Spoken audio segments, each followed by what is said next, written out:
Chris, it's me and you, man. What's going on? How's it going, man? I'm good. It's early over here, so just like last episode, my voice will progressively get better as the show goes on. That's So this is a that's good. a that's a big promise to make. I mean, you can't necessarily guarantee that. That's fair. That's fair. All right. Well, here's a question I have for you, Chris. What like mundane everyday thing that it seems that everyone can do, but you can't? Mundane, everyday thing that other people can do that I can't. Yeah, like you struggle with. Because here's the thing. For me, it is putting in contacts. Okay.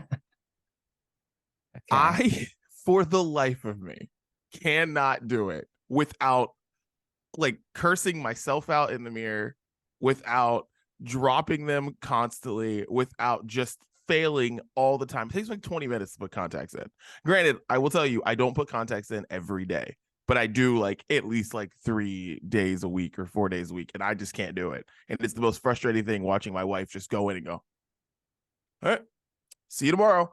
And then I'm like, I, and I struggle so hard. And I feel like that is something everyone does that wears contacts or glasses or whatever does it so easy. I can't. That's a good one. I can do contacts like pretty seamlessly now, but I do remember when I first got contacts, like you know how when you go to the eye doctor, um they'll examine you and then give you a pair to try on to see if they fit like what they think you need. Yeah. I remember like the first couple of times I did that feeling so stressed out because I knew it was going to take me like 10 minutes to do it. And I'm like, shit, they have other patients. Everybody's going to get held up because I just don't know how to put these in my eyes. And I would be in front of that like little mirror on the table and just like poking myself in the eye constantly. And I actually have a vivid memory of going to a Penguin game with my dad. And it was early on when I had contacts for the first time, and I wore glasses in the car. And then before we got out of the car, we parked. And before we got out of the car, I went to put my contacts in using the mirror, the flip down mirror on the visor in the car. And we sat there forever. My dad was getting so pissed because he just wanted to go into the hockey game. And we're sitting there on the side of a street, me trying to get my contacts in. It takes a while. It takes a while. Don't worry, Didi. I mean, maybe by the time you're 40, you'll figure this out. Maybe. Maybe. Probably not. I don't have that much faith in myself. um, I don't know, man. Nothing like in particular comes to mind. Other than I think I'm just like I feel like I'm clumsier than the usual average person. Like I feel like the amount of times a day that I trip over my own feet, just like in my house, seems ridiculous. Like I don't go outside to work anymore. I work at home. So there's not a lot of obstacles that your boy like encounters on a daily basis, but like tripping up the stairs, like go walking to the kitchen and like not full on falling, but like you know how like you catch your foot and then you're like, come on, dude. Like, come on. You've been walking for 36 years. Figure it out. I feel like I trip over my own feet a lot and I drop stuff a lot. And I think that's probably because I'm just like thinking of too many things at one time, but I drop shit everywhere. Like I spill more than the kids spill at home. You, you have stairs. Like you have 3 floors. Yeah. Are you worried about me? I'm very worried about you.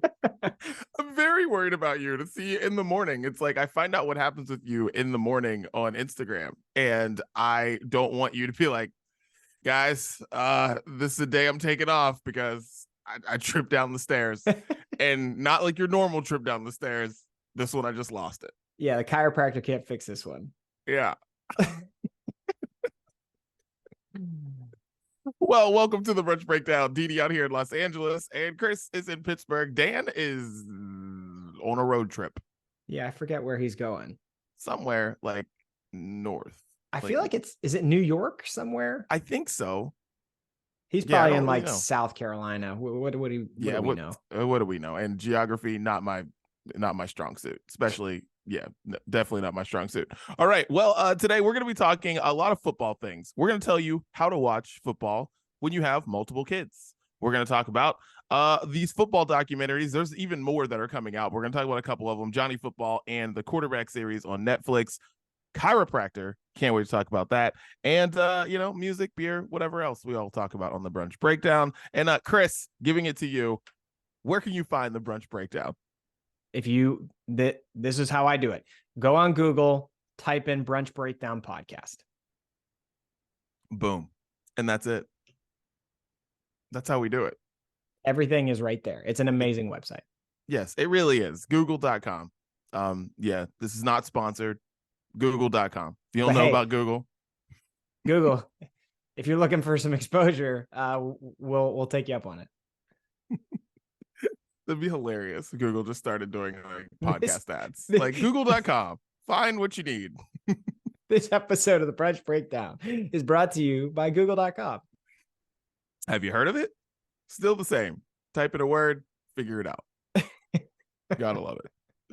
All right. Well, let's get into what we always talk about first. It's get it off our chests. Get random topics off our chests. Chris, what you got, man? What's going on? Yeah, I have a football related one, and I actually have a visual. I have a visual aid here, DD. Let's go. So for the last like 4 or 5 years, what I have liked to do is, and I'm a big Pitt football fan. I think pretty much everybody knows that. I like to, whoever the star or star players were from the previous season, once they go off to the NFL, I like to buy their Pitt jersey. Okay. I don't like to, I don't know why. I don't like to wear the jerseys of the kids while they're on the team. It just feels weird to me. But then once they go to the NFL and they like start getting paid, then for whatever reason, I feel like it's okay. So I did that again this year. I bought 2 jerseys, and the key piece of information to this story, Didi, is that I buy these jerseys from China. Okay. Yeah. And there's an inherent risk that you take when you buy them from China. Okay. The biggest is it just never shows up to your house. I've never had that happen, but I've heard that happens. The thing about buying them from China is you get them for considerably less money, right? So I save like at least $50 a jersey by doing this. And these are jerseys where it's all stitched on like it's authentic.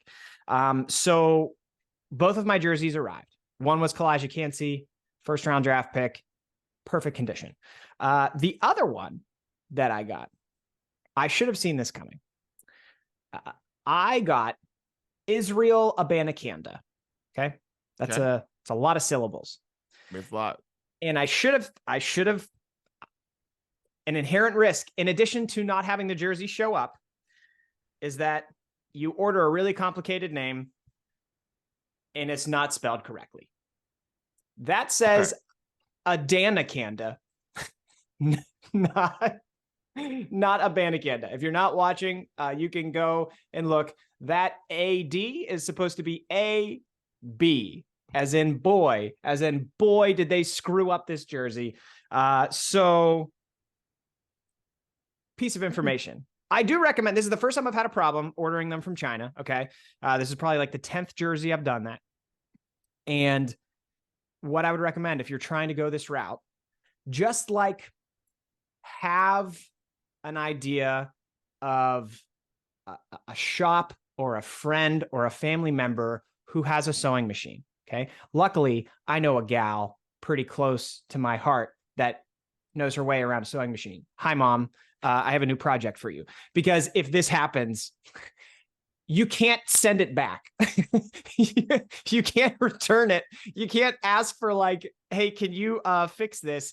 The return address that comes on these packages, it's not a thing. You can't send this back.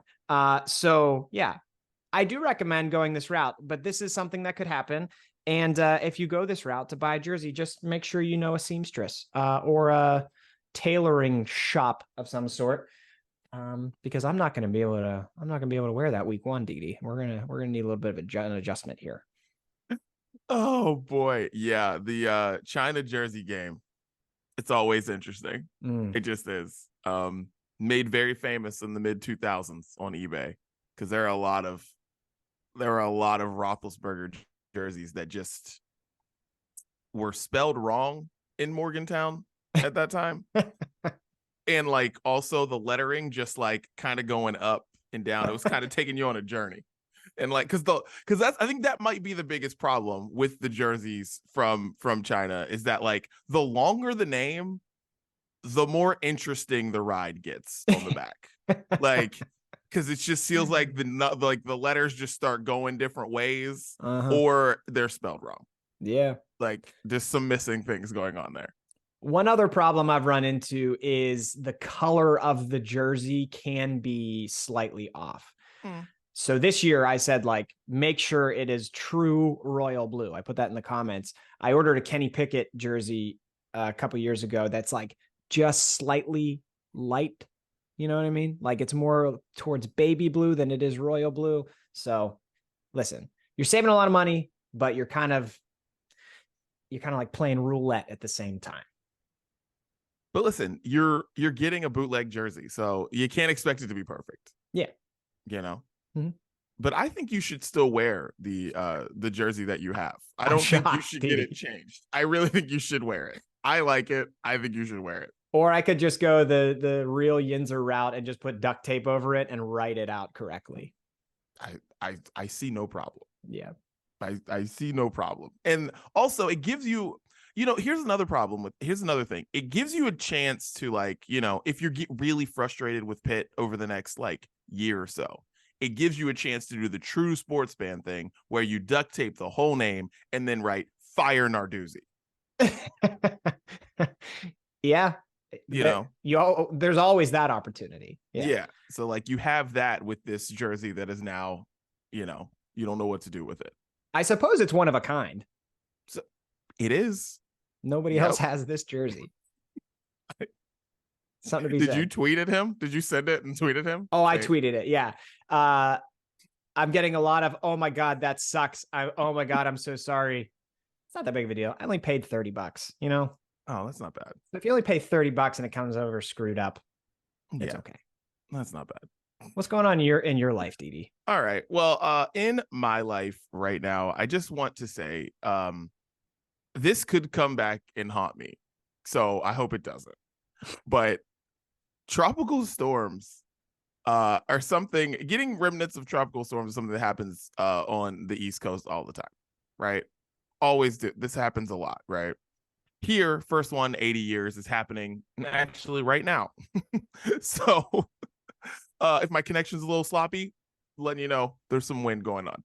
But everyone in LA is so worried because they heard hurricane, because hurricanes involve tropical storms, right? And I just want to say to people, like, it's not the same. It just means we're going to get a lot of rain. And I understand why that's tricky in Los Angeles, because the roads aren't meant to drain. And for people who don't know that, like, yeah, it's weird.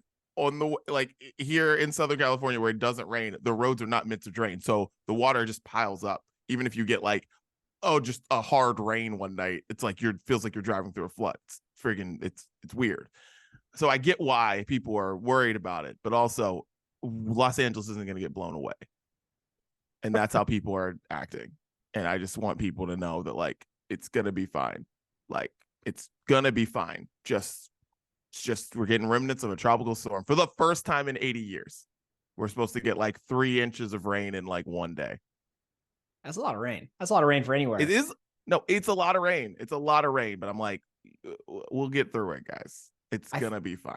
I think what they should be required to say on the news in Southern California is, like, just so you know, on the East Coast, when they say the storm has been downgraded to a tropical whatever, people breathe a sigh of relief. Like, that's normally a really good thing when it goes down to tropical storm.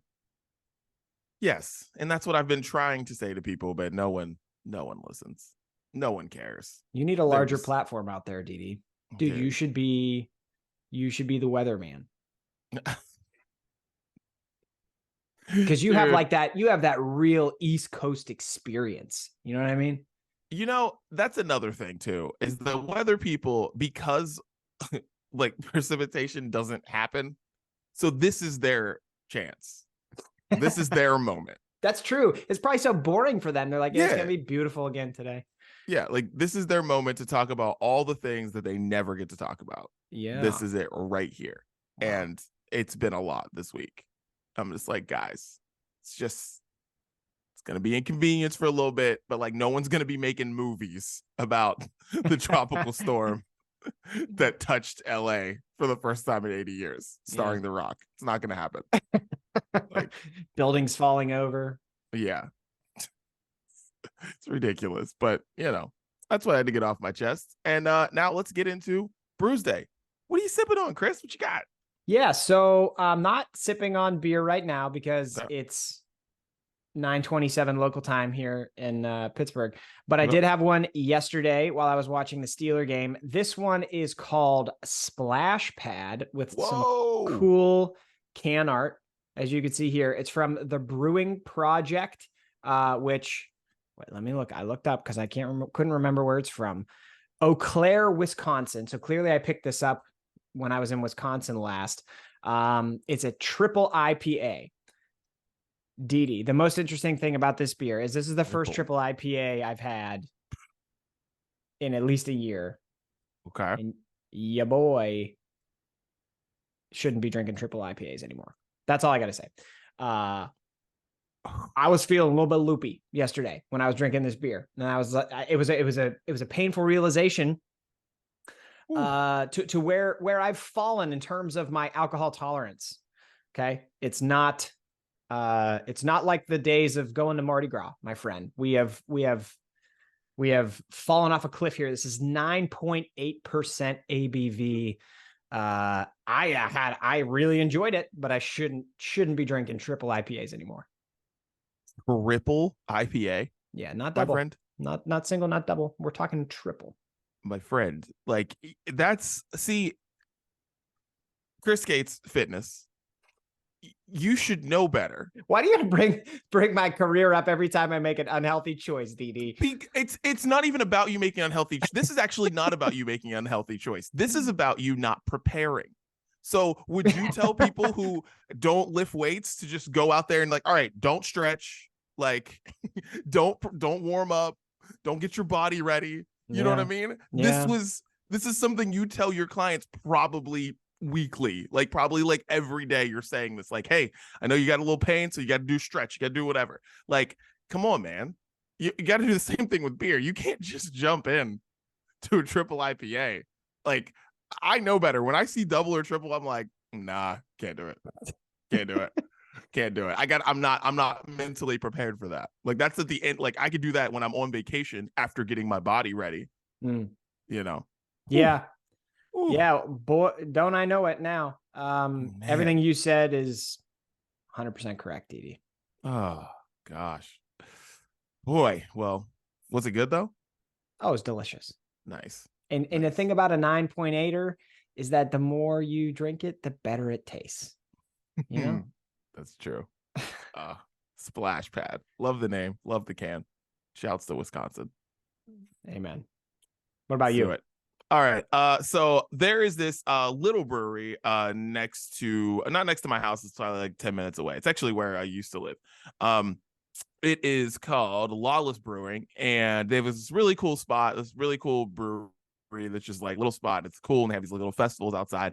And I had the Lush Crush seltzer, because every brewery makes a seltzer now. And I was like, let's try this. And I had the Lush Crush seltzer. It's got some pineapple in it, got some other things in it, and it's really good.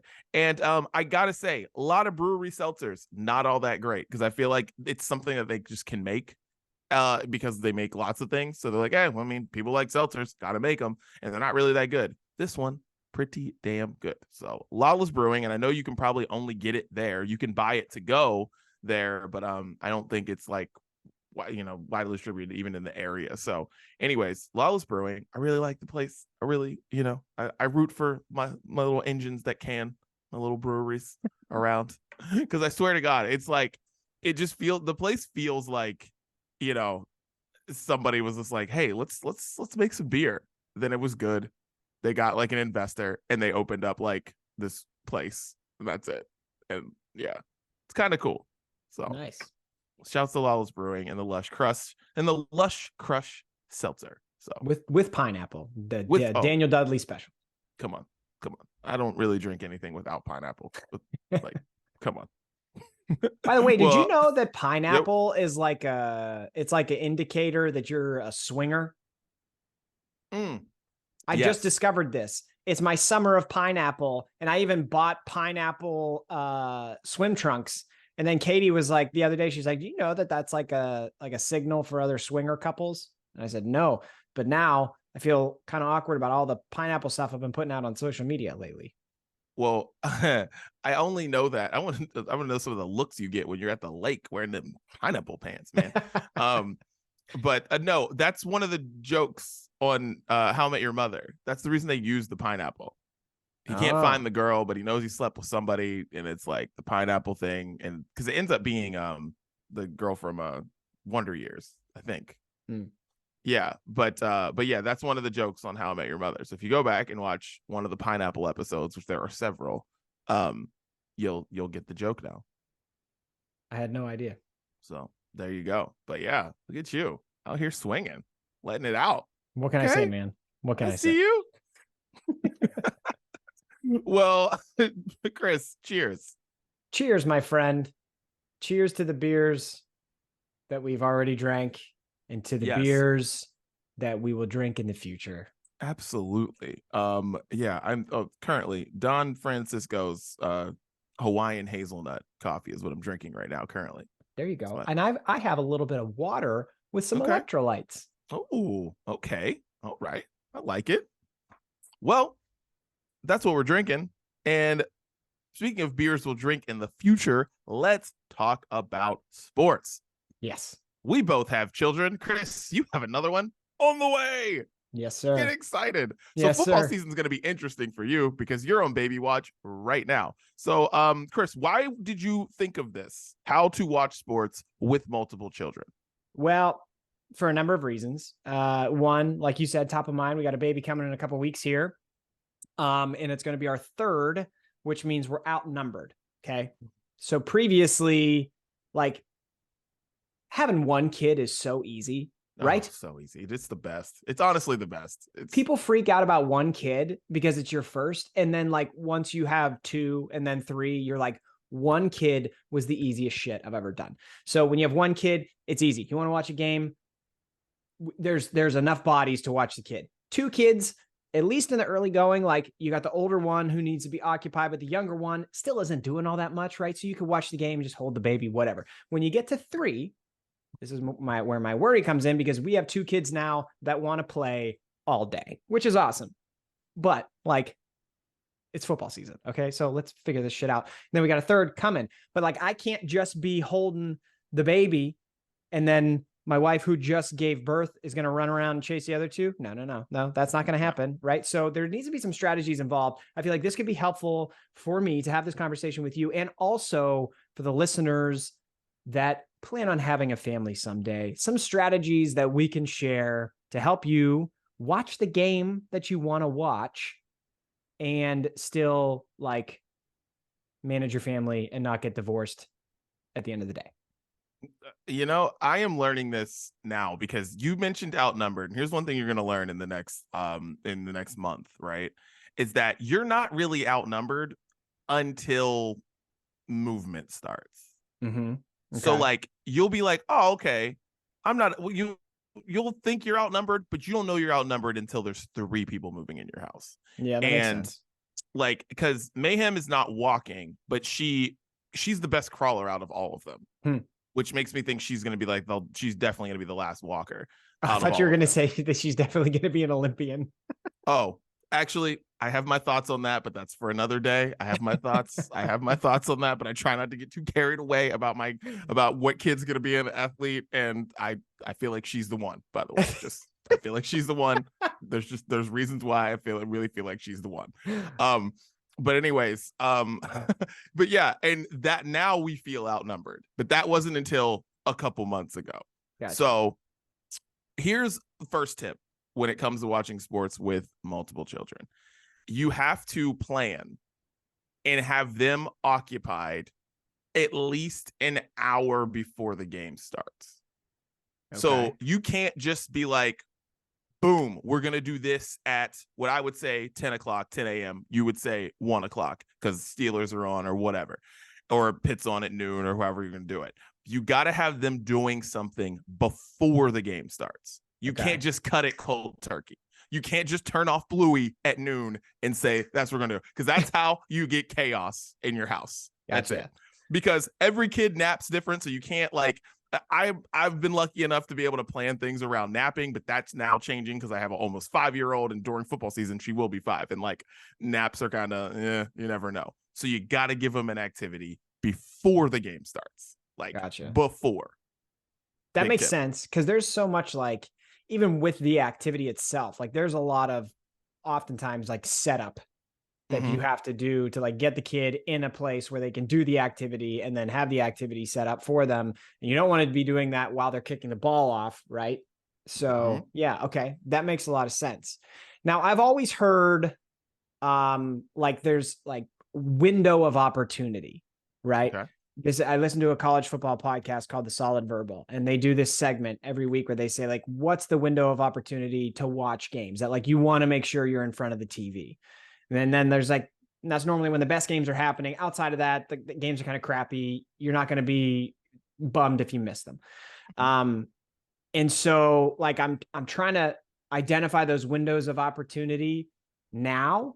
And like, I feel like that normally probably involves like doing some other stuff around the house or for your wife ahead of time so that you can be like essentially granted the opportunity to have the window of opportunity, right? Yeah. That's a good one. Because honestly, and a lot of planning comes to the schedule. You know what I mean? Like now I really appreciate the sports for making, even though I think it's stupid, but I really appreciate it with kids that like the NFL, the NBA already put their schedule out. So I can look at like, okay, so this is going to be a time. This is a day that I'm going to need, like, I'm going to need my time. Like, I don't know what games Pitt has on the schedule that you're not going to go to. You know, I don't know if they have a big road game or something like that. But you're like, no, this is my time right here. You gotta, I feel like all of this is a lot of planning and manipulating your wife too. You got to make sure you're really good that week too. Because I watch boxing a lot, like, and it doesn't happen like every month, but like when there's a big fight, it's like, listen, I'm getting Wingstop. My hands are going to have all the sauce on them. I'm not going to be able to touch a kid. It's just what it is. So I got to do all the things that day leading up until 8 o'clock. So then it's smooth sailing for me. No one bothers me after a certain point. So yeah, that's really important. Like if you know Pitt's got a game at 4 or 5, or maybe it's the 8 o'clock game, you better be at the park with all 3 kids. Yeah. Like you better be doing all the things. And then so you have your moment. Yeah, that's good. I think like every Saturday morning, I'm going to have to just like kiss the idea of watching College Game Day goodbye. Like it's just not going to happen. And like every Saturday morning needs to be at like some type of pumpkin patch. I mean, yeah. Have you guys started looking at like dance classes yet or any of that stuff yet? Olivia is going to start playing soccer. Okay. But that's like during the week. So it's not on the weekend. Okay. We haven't gotten into much of anything else yet. Okay. Cause the weekend situation is solid because it gets the kids tired. So like, cause our kids' classes are like on the weekends. We tried during the week, but then it turned kind of crazy last year. So we back to the weekend, but they get tired out when we do the Saturdays, and that gets me a solid time. But yeah, but I was missing like the first half of like every NFL game last year because I was like at dance class, which was fine because most of the time the games I wanted to watch were starting at like 1 o'clock. So it was all right last season, but like this season, we'll see what happens. But yeah, just knowing that you can't watch every game is a big one too. You can no longer watch it's like, you're not going to do that. So you just got to pick your spots. That's the toughest thing, is that like, I mean, obviously, used to watch every single game on Saturday. Like I would just sit and Mhm. watch college football all day, and I'm like obviously used to not doing that now anymore. But like it's crazy how little football I watched last year, and so I want to try and watch like a little bit more. But Mm. I would watch the Pitt game on Saturday, and then because I watched the Pitt game on Saturday, I would like have all this stuff to do for my business on Sunday, plus watching the kids, and like we'd be doing other family stuff that like I watched almost no NFL games last year. And I couldn't watch the primetime college football games because like if I watched the whole game, I would get 4 hours of sleep because my kids wake up at like 5:30 in the morning, you know? So it's this very straight to all you future parents out there. It's this very careful balance and acceptance that you're just not gonna there's going to be I guess a few years there where you're just not going to consume sports the same way that you used to. It's honestly, this whole thing is just planning. Yeah. It really is just planning with your wife, planning with yourself, knowing Mhm. that like, okay, so this this game at 4 o'clock is the game that I want to watch. Like this game at this time is like, okay, this game at noon or whatever, this is the game that I want to watch. I don't know if I was thinking about this because I don't know if it's easier or harder for me because of the West Coast. Because like college football starts at 9, which is great, but also it's very hard to ignore your family at 9 o'clock in the morning. Yeah, and you said those kids' activities are in the morning too, so like Yeah, you're gonna miss some of the games you, because of the time thing. yeah. So it's like because I like that the late games because I feel like we watch pretty much most of if there's a Sunday night football game on or if there's a late college football game on, which starts at 4, starts at 5. um we watch it for the most part. If it's something I feel like watching, we watch it because like that's like during dinner time, the wind down time of the night is over. Like, TV's kind of like, non-existent at that point. Like they're getting ready for bed and stuff and taking baths and all this other shit. And like we pretty much watch those because of that time. But the early games, which I really don't watch any West Virginia games because they're always on at noon. Always on at noon. Like every game is at noon, which, don't really like the coach. They don't have a quarterback. Not really. Am I missing anything? I don't know. They play Penn State on the second on national TV, which I'm like, it's not. I don't think that's gonna be great. So, but whatever. But I think you might have a much more interesting coach to watch after like week 3 because I think your guy's gonna be fired. I mean, he should have been fired last year. But guess what? West Virginia doesn't have deep pockets. Who's got a big buyout? Neil Brown. So that's what we got. That's what we got. We can't even fire the basketball coach, and he's a drunk. So what are you gonna do? All right. Well, I'm gonna start planning, man. We just got a Yes, couple weeks till football season starts, so putting the planning in place. The planning one is road key. trip I'm doing is Notre Dame. Oh, okay, that's worth it. By the way, Just you? it's just me. My wife's mom is flying in to watch the kids so that I can go to Notre Dame. So shout out to my mother-in-law, Jane. You're the real MVP, along with my wife, Katie. Yeah, if you want to go see a game at Notre Dame, man, I got a sleeper sofa in the hotel room. Come on over. Ooh, that's enticing. When is it? October 28th. Okay, I'll stick a pin in that. October 28th. Things might be normal. Let's go. Maybe. Yeah, maybe. Let's go. But no, that's the thing. You got to plan it. And it's the same thing with road trips, all that stuff. You got to plan. Mm-hmm. Got to figure that out. But yeah, so anybody who's having kids, just know your life's going to change sports watching wise. So yeah, just, I haven't watched a third period of a Penguin game in like 2.5 years. It's crazy. Anyway, I think that's where the time difference is. It's definitely the night. Yeah, it's definitely the night stuff.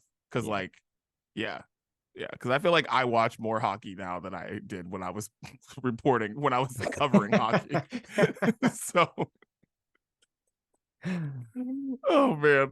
All right. Well, let's get into some of these football docs. It's been football documentary palooza, and there's still some coming out, like Bishop Sycamore, but we can't do that without Dan. And that I think it comes out next. I think it comes out this week.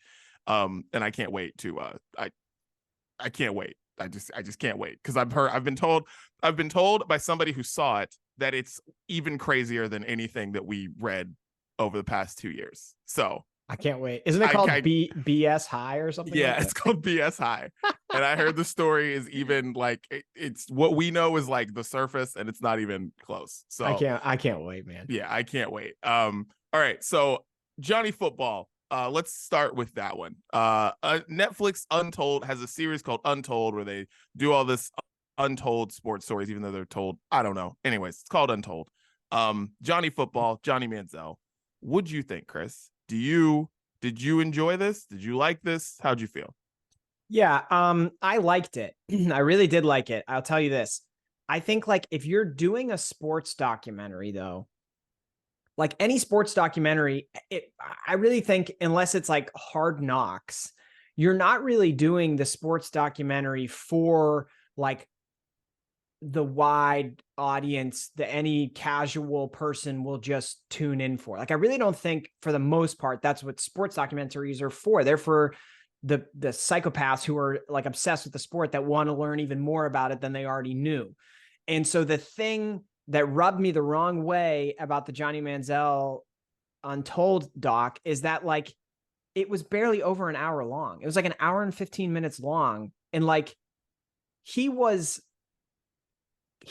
college football for 2 years on the field and off the field. And like, I feel like they just blew through it so quickly. His career, his pro career in Cleveland was like 10 minutes. And then they were done talking about it. Like this could have been a 4 or 5 part series. You could have done like a full hour on just his first year where he won the Heisman, a full hour on his next year where he got in all kinds of trouble, a full hour on his pro career, and a full hour on life after his pro career, because that got zipped by too.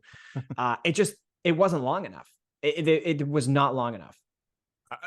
Here's what I thought, and that's funny you bring that up with the parts, right? Like I wish that it was like that because I wish I could have skipped the first part.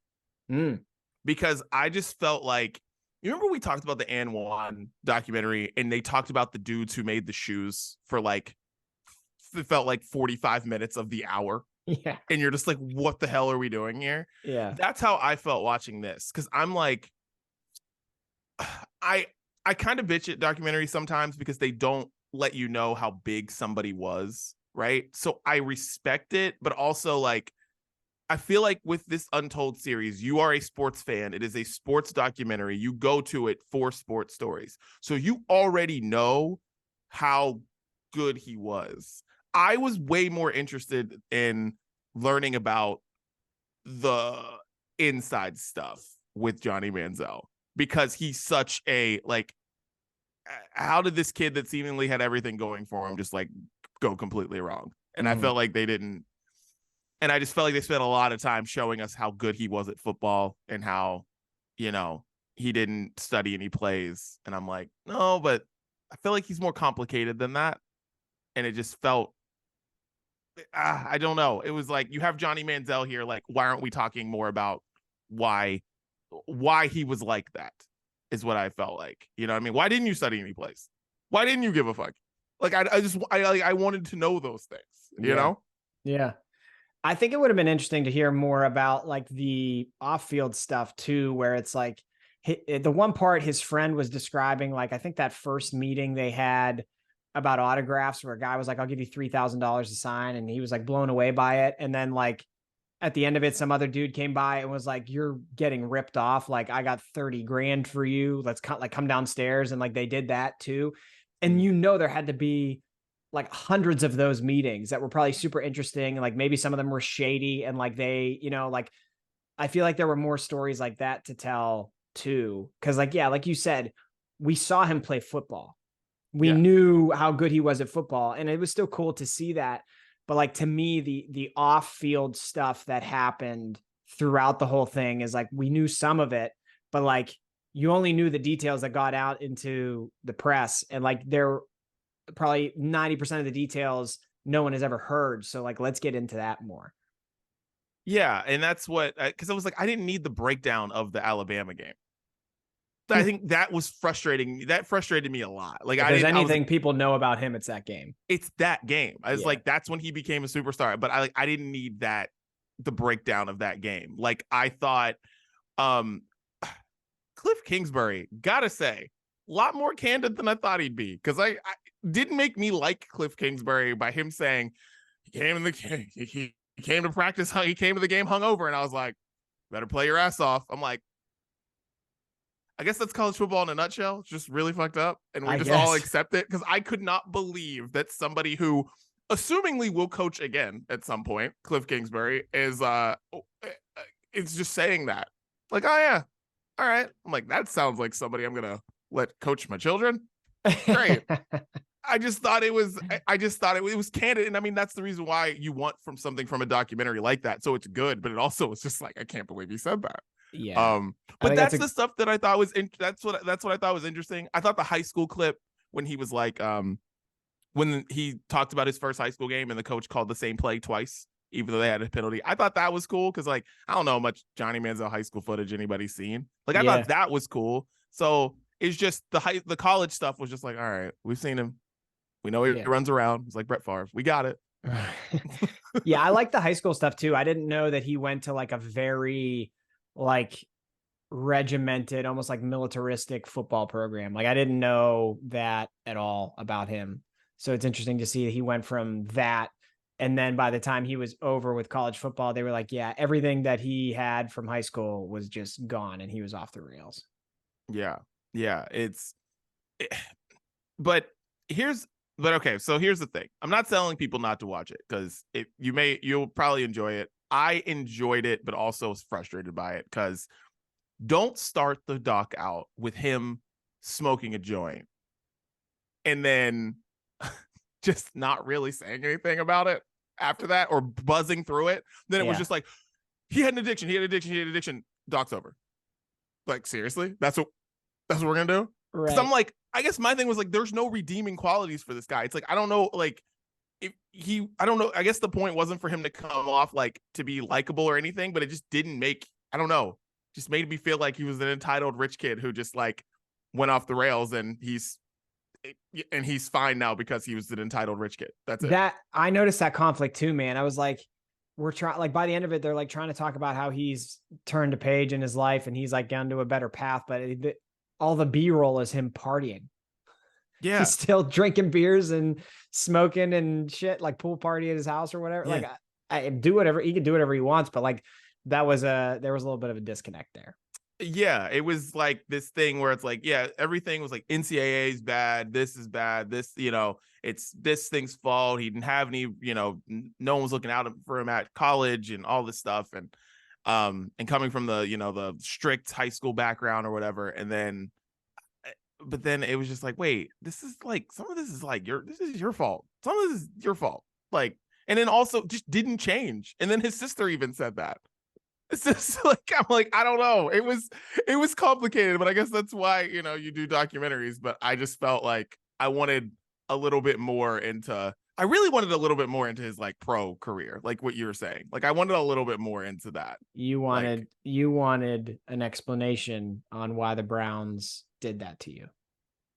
I mean, I've got many questions as to why the Browns chose him. I have lots of questions, but Jesus.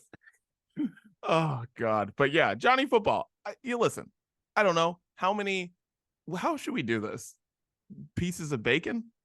Let's say 5 strips of bacon. 5 strips of bacon is a lot of bacon. That's a good amount of bacon. So I'll give it 2.5 pieces of bacon. That's what I'm giving. Okay. All right. I'll give it 3.5. I really liked it. I enjoyed it. I wanted way more. More. Got you.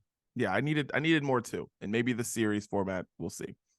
Okay, so other doc, quarterback. This is a series that follows Marcus Mariota, Kirk Cousins, and I was about to say Johnny Manziel, but definitely not. Patrick Mahomes. Okay, so I'll start with quarterback. I enjoyed quarterback, but I really am excited to see what they do for like season 2 of quarterback. because I felt like they were like, we got all this stuff to play with. We don't really know what to do. And then I feel like season 2 is going to be better. So I don't know. I liked it. I really like Kirk Cousins, the star of quarterback, shockingly. Yeah. I'm actually looking up to see if they have announced who's on season 2 of quarterback. There's a bunch of rumors, I guess, based on, the amount of cameras following Joe Burrow. People were like, I'm pretty sure he's doing season 2 of quarterback, which already started out great for him. Well, not for him, but for us, because he got hurt like the first day of training camp. And he's going to be out until like week 2 or 3 or something like that. So, yeah. And he's in a contract year, like, and he's got a cheap owner. Like, it's Joe Burrow is going to be interesting. Yeah. So, I hope. Yeah, that's a good point. I hope he's in it. Yeah. Yeah, man. So I liked quarterback. It was like, it's more of a series for football nerds. Yeah. Right. It's not like a pop culture thing like Johnny Manziel. But that's what I am. I'm a football nerd. And like you would assume Patrick Mahomes is the most interesting person because in the first season, like, I mean, he's obviously the best quarterback of the 3. He's probably the best quarterback in football, and he goes on to win the Super Bowl. But if you haven't watched it yet, he is not the most, at least to me, he's not the most interesting guy on there. Marcus Mariota, like, tries to be a starter again and then gets benched and then just like leaves. He just leaves, which is crazy. And then like the documentary just stops talking about him. Yep. So and then I was watching a preseason game the other day and now he's in Philadelphia. I don't know. At the end of that's right. At the end of the doc, they're like, oh yeah, he's walking along the beach in Hawaii and he's like, I'm going to be in Philly next year. Okay. How did all that happen? I don't know. But to me, the most interesting guy was Kirk Cousins because like, you got to see so much stuff of Kirk Cousins, like just being a normal person. Like he's the most normal. He's not like building a mansion with a football field in the backyard like Patrick Mahomes is. He's like, he just feels like a normal dude. Like he's the most relatable of all the people, I think. And I found that to be the most interesting. And I saw some people commenting about it saying like Kirk Cousins is so boring. And I was like, but he's like he's just a person. He's a person who you can probably actually relate to, but he's a starting quarterback in the NFL. I thought he was the most interesting by far.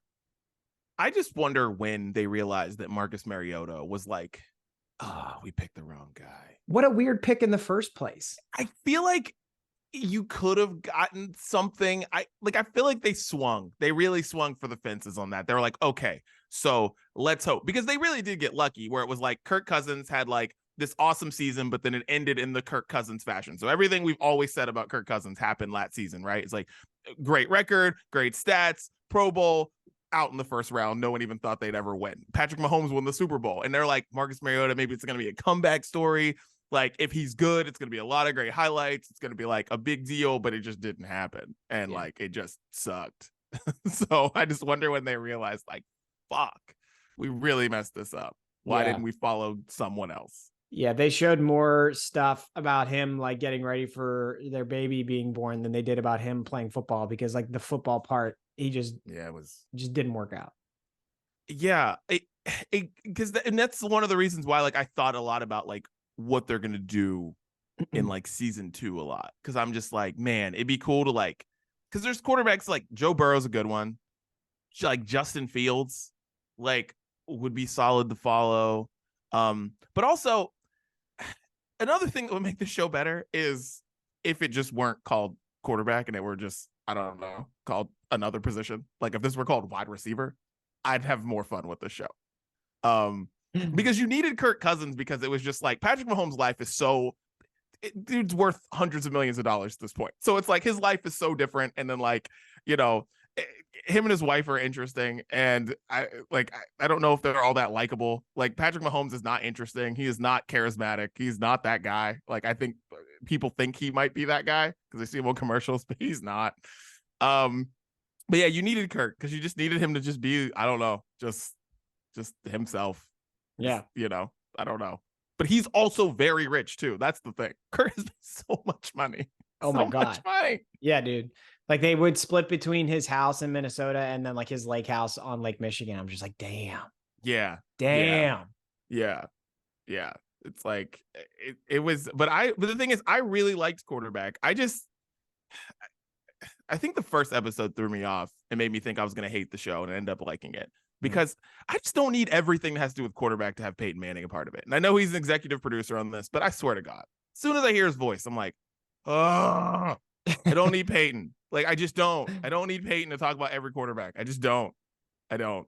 Well, you know, Peyton loved Kirk Cousins on that show. That's probably why Kirk was on there in the first place, because 100%. he's like a mini Peyton Manning in terms of like the nerdiness of football. You know what I mean? 100%. But do you have any ideas of who you want to be in quarterback season 2? I think instead of like a Mariota, it would be more interesting to me. Like, there are so many young quarterbacks in the league coming up. Like, it would be way more interesting. All three of the guys that were on the show, like, were established, had families, or were starting their families. It would be more interesting to me to see like like a rookie or like a first, second, third year guy like Jalen Hurts, or maybe like a Kenny Pickett, because their lifestyles are going to be so different than a Kirk Cousins or like even a Patrick Mahomes, who's, you know, has a family, building a home and everything like that. And like the adjustments to being in the league, whereas opposed to like three guys who have already adjusted to it. Like, I think something like that would be interesting. So you have like a young guy, like an entrenched guy, and then, I don't know, then like a Josh Allen, so we can find out how he lives in Buffalo. Yeah, it would be cool to get somebody who had no fan, who has like a single guy. Yeah. Maybe has, you know what I mean? A single guy, maybe has a girlfriend, is not proposing during that season. No, you know, just a normal 23-year-old, whatever. Like, I don't know. Like Anthony Richardson of the Colts is the guy that everyone was talking about. Like, he's just got all the tools of, you know, he's the most athletic person that's ever played quarterback and all this stuff. I would love to see him on there. Like, dude, that would be a good one. I've heard all these stories about him, like off the field too. Like, he's just like all around, like an amazing person.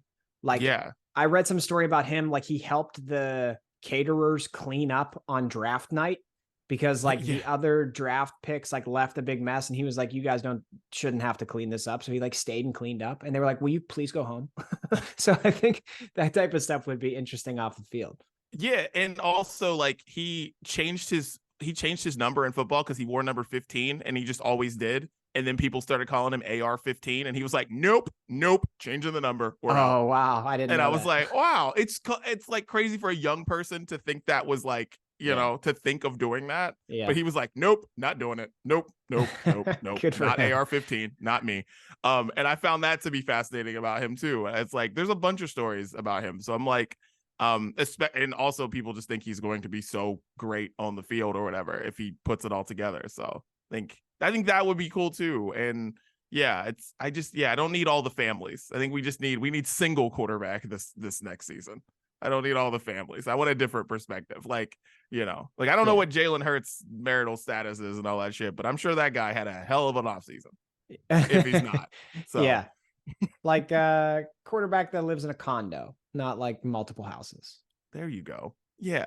You know, honestly, I know Kenny Pickett's like married or engaged or something like that, right? He just got married. Yeah. He just got married. I think he would be interesting to follow. Just, you know, and maybe just, and I hate, everything doesn't have to always be Steelers, Cowboys, like whatever. I get it. But like, I don't know. Being the Steelers quarterback is kind of a big deal. And yeah. And we don't know if because for all we know, he may be crappy this season, but he also might be great. Who knows? Oh, talk about great quarterbacks in the future. Let's go. My daughter wanted to join us for the last part of the podcast here. Not mad at it. Can you say hi? Hi. She said hi. Well, how many strips of bacon, Olivia, do you give quarterback on Netflix? How many strips of bacon? 1, 2, 3, 4, or 5? 1, 2, and 5. 1, 2. She gives it 7. She gives it 7. Oh, yeah. Wow. Okay. All right. I give it 4. I really liked quarterback, so I was a big fan of the show. Yeah, I give it 4 too. I think that sounds right. Yeah, 4 strips of bacon. All right. You want to go check on Mama? I'm gonna do one more thing, and then I'll come out and play with you. Okay? Or do you want to sit here? All right, you can sit here while we do music. You can sit there. That's fine. All right. Well, let's wait first. Chiropractor, real quick. Chris, how was your first experience?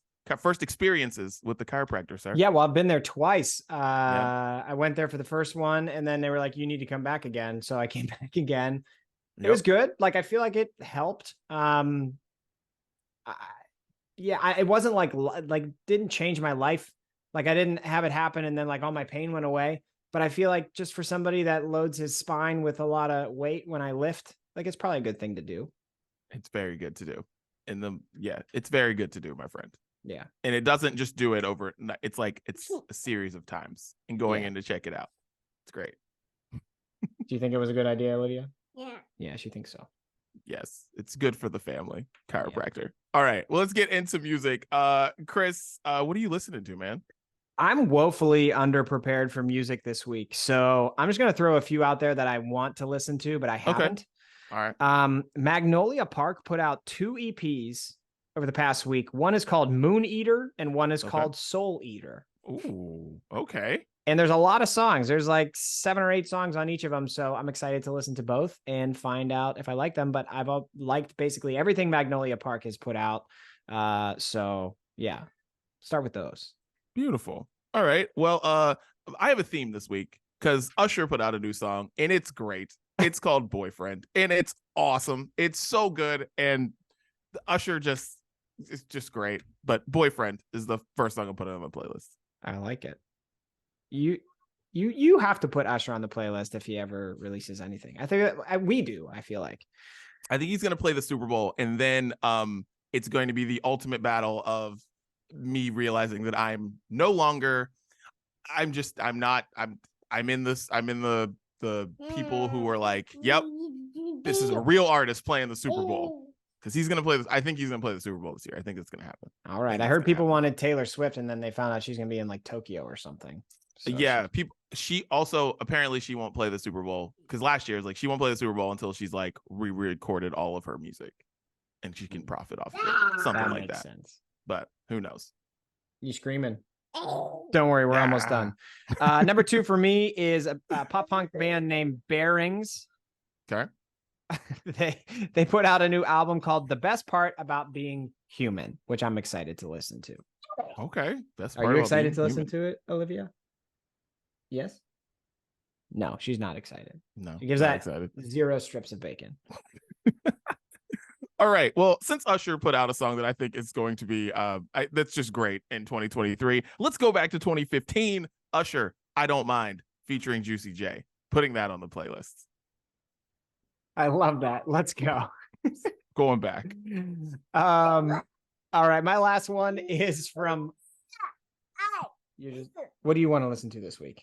It doesn't. You know what? I'm going to make a pivot here because Olivia yesterday was listening to Jingle Bells by Mickey Mouse. So that's my third one. We're going to put it on the playlist this week. I don't care whether people like it or not. Do you want to listen to Jingle Bells? You want to go listen to Jingle Bells? All right, we're going to go listen to Jingle Bells after the podcast. Beautiful. My last one, Usher, 2001, You Don't Have to Call. We're just going all the decades of Usher. I did not expect an Usher flashback today. I felt it. I was listening to the Usher playlist on Spotify and the Usher playlist on Apple Music this week. I was just in it. Like I'm telling you, you want to listen to some good jams, just say play Usher, Siri, and oh man, just have some fun. It's great. That makes sense to me. Yes, it is great. So everyone do that. And that's what we're listening to this week on the Brunch Breakdown. Olivia, any final thoughts? Do you have any final thoughts before we hang up? No. Livy says, find your window of opportunity this fall during football season. And that's the Brunch Breakdown. We're out.